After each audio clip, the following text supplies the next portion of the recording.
မင်္ဂလာပါ United Fan Area မှာညီကိုအားလုံးကိုပြန်လည်ကြိုဆိုပါရစေကျွန်တော်ဒီနေ့ sharing လုပ်ပေးမဲ့သတင်းလေးကတော့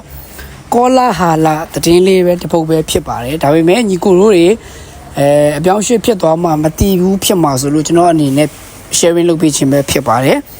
Manchester United ကိုယ်သမား Andre Onana ကအသင်းကနေထွက်နိုင်ကြီးရှိတယ်ဆိုပြီးတော့လည်းသတင်းတက်လာခဲ့ပါတယ်ဒီသတင်းကတော့ကောလာဟာလာအနေနဲ့ပဲကျွန်တော်တို့ယုံကြည်လို့ရပါဦးမယ်လုံးဝစိတ်ချရတဲ့tier 1 tier 2 level လောက်တော့မဟုတ်ဘူးခင်ဗျဘာလို့လဲဆိုတော့Saudi ကလပ်အချို့က Onana ကို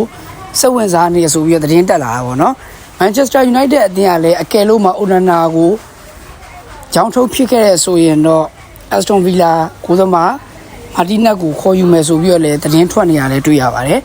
ဒါကျွန်တော်ကဒီကောလာဟာလာကိုညီကိုတို့လည်း